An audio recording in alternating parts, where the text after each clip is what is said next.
Puji Tuhan, selamat pagi, selamat kita mendengarkan firman Tuhan. Mari kita masuk di dalam doa. Bapa kami yang ada dalam sorga, Bapa di dalam nama Yesus, Tuhan dan Juru Selamat kami, mengucap syukur kepadamu Tuhan, karena Engkau Allah yang baik dalam setiap kehidupan kami.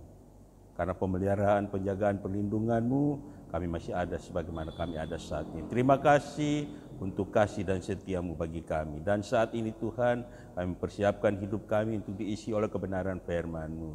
Tapi Tuhan, layakkan kami, kuduskan kami, ampuni setiap kesalahan, pelanggaran dan dosa kami. Sehingga firman sebentar kami dengar, menjadi berkat di dalam setiap kehidupan kami. Terima kasih banyak Bapa Surgawi. Ampuni setiap kesalahan pelanggaran kami akan mendengarkan firman-Mu hanya di dalam nama Yesus, Tuhan dan Juru Selamat kami. Haleluya. Amin. Puji nama Tuhan, saudara yang kasih dalam Tuhan Yesus Kristus. Kita akan sama-sama mendengarkan firman Tuhan.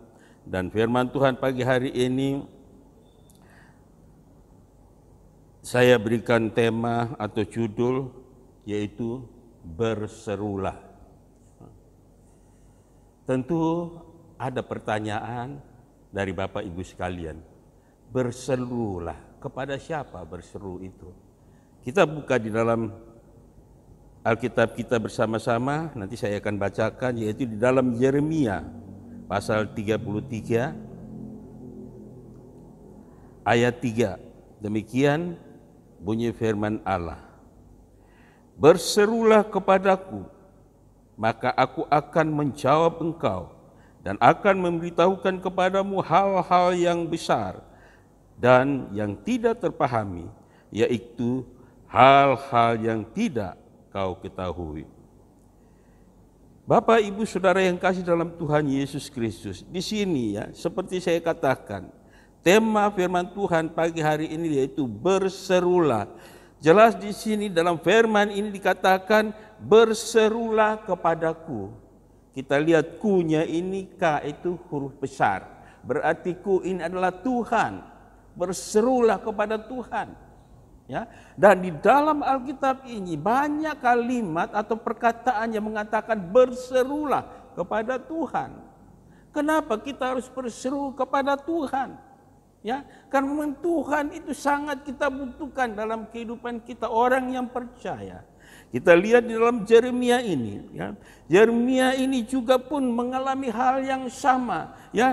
Firman Tuhan yang datang kepada Yeremia yaitu yang untuk yang kedua kalinya, ya, ketika dia terkurung di pelataran penjagaan. Dan Yeremia saat itu mengalami penderitaan, kesengsaraan karena aniaya. Saudara yang kasih dalam Tuhan Yesus Kristus, walaupun demikian Tuhan tidak tinggal diam. Tuhan berfirman kepada Yeremia untuk berseru kepada Tuhan. Maka Tuhan akan menjawab dan memberitahukan hal-hal yang tidak diketahui. Nah, di sini saya juga mau pertanyakan kepada kita semua, apakah saat ini kita sedang mengalami aniaya atau penderitaan? Jangan lupa firman Allah menegaskan kepada kita, berserulah kepada Tuhan. Karena dialah jawaban dari semua persoalan yang kita hadapi. Demikian pun yang dialami oleh Yeremia ini. Ya. Kita yakin dan percaya, apapun masalah persoalan yang kita hadapi, berserulah kepada Tuhan. Jangan berseru kepada yang lain. Ya. Karena Tuhanlah segala-galanya dalam kehidupan kita. Tuhanlah yang memegang kendali kehidupan kita. Tuhan adalah pemilik kehidupan kita. Ya.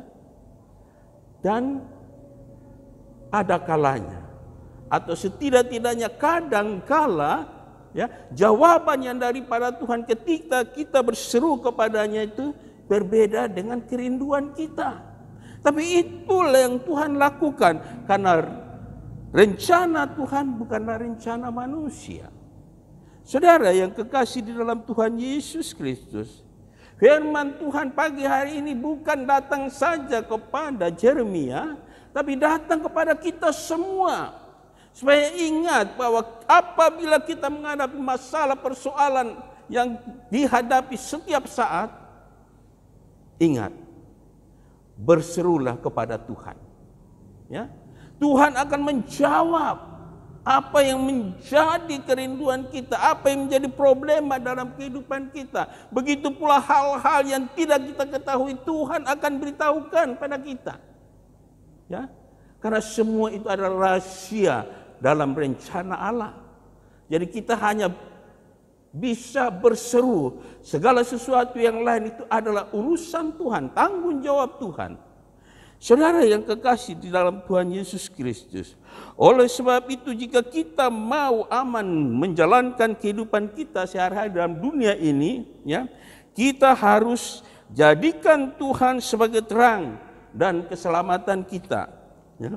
Demikian pula, jadikan Tuhan sebagai benteng dalam kehidupan kita. Begitu pula, kita mau selalu diam di dalam rumah Tuhan. Yang selanjutnya, kita harus berani mengatasi musuh-musuh kita. Siapakah musuh-musuh kita?